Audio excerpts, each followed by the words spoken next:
Google that if you'd like to have nightmares tonight. It would raise costs for the average person by nearly $4,000 per year, cut Social Security, and roll back more of our freedoms. So Scranton, we have a really important job tomorrow. We need to make Kamala Harris's vision for America our reality. We need to fight for Kamala Harris because every single day she's fighting for us.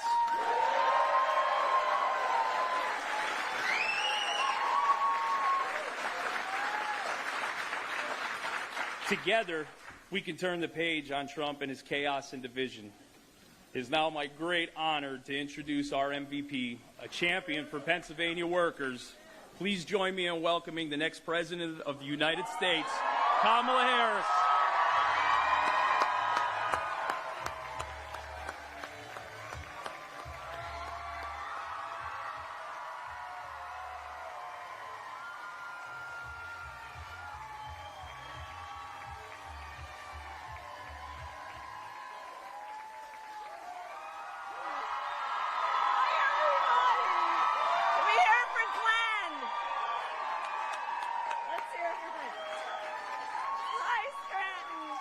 Good afternoon, everyone. Good afternoon. It is so good to be with everyone. Thank you. Are we ready to do this? We're ready to get out the vote? We're ready to win? All right. Okay. So first, let me thank Glenn. I was telling him when we were just hanging out backstage. So when my first office that I ran for was district attorney. And the Carpenters were the first union to endorse me. and I've always, I mean, even before, but always, I will always and always have stood with labor. And so I'm very proud to stand with you, Glenn, with your members, with all the members of labor as we do this together. And as he pointed out, there's a huge difference between me and the other guy, which everybody here knows, which is why you are here to help us get out the vote. But I thought I would share with you. So when I was coming in, someone reminded me of a story I've shared, which is when I first ran for office as DA. So I started out at 6 points in the polls, right? So for everyone who knows, that's 6 out of 100. No one thought we could win. And I used to campaign with my ironing board. Okay, you are wondering now, what is she talking about?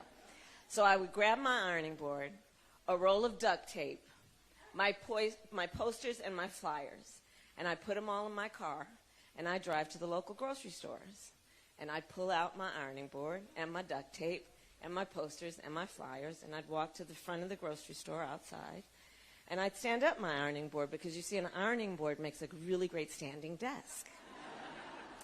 And I'd use the duct tape to tape my posters on the outside of the thing, and I'd put my flyers on top of the ironing board, and I would require people to talk to me as they walked in and out of the grocery store. And I will tell you, that is how I love to campaign. I don't do it as much anymore, obviously. But what you all are signing up to do today and what you've been doing, like, let's enjoy it. And I know you do. I can feel the mood in here, because it's the best of who we are as a democracy. And I think we've kind of, right? And that's what our campaign has been about. We are a people-driven campaign. And we love the people. And we see in the face of a stranger a neighbor, right?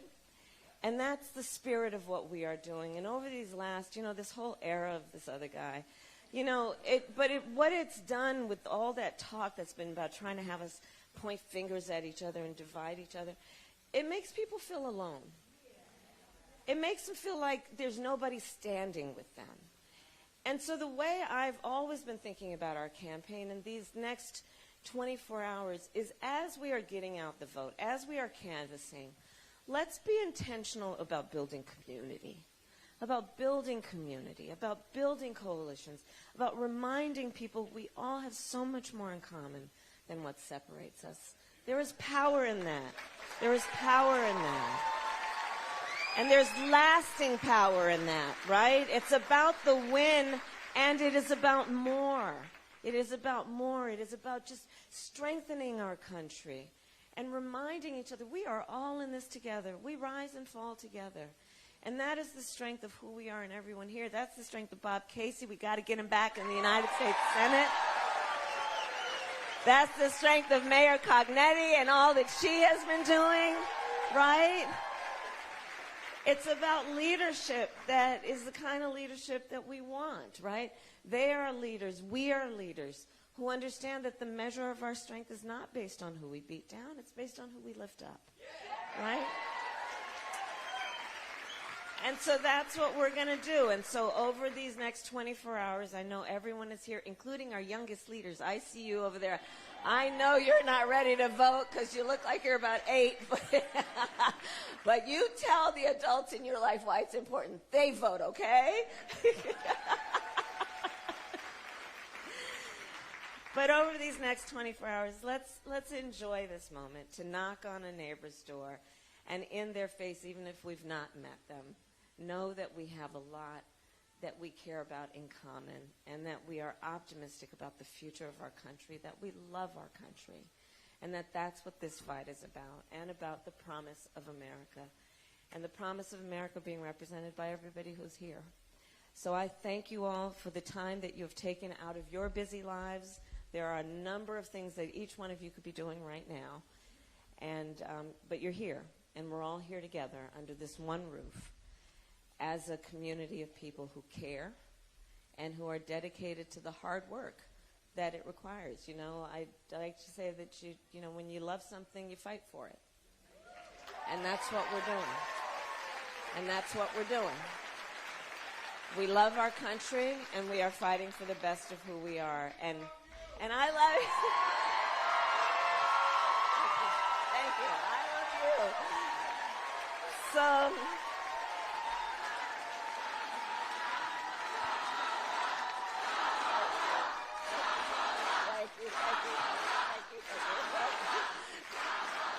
Let's vote. Let's get out the vote. Let's get out the vote. Let's get out the vote. Let's get out the vote. Let's get out the vote. Let's get out the vote. Let's win. All right, let's get to work. 24 hours to go, and I'm so grateful for everyone here. I'll end with this point. You know, I have the privilege, I have the blessing of being able to travel around our country. And I'm telling you guys, we're good. We're good. We're good. We really are. I mean, I go into rooms with people who, again, seemingly have nothing in common and have everything in common. Rooms of people of all kinds of different backgrounds, of ages, coming together in this sense of just the collective. We're good. And so we're going to keep doing this work with the optimism that it requires to be strong. Everyone here knows, in the context of your family, in your life, when you believe something is possible, you put in the hard work, and you know it's good work. Hard work is good work. It's joyful work, and we get the job done. Let's get this done. Thank you all.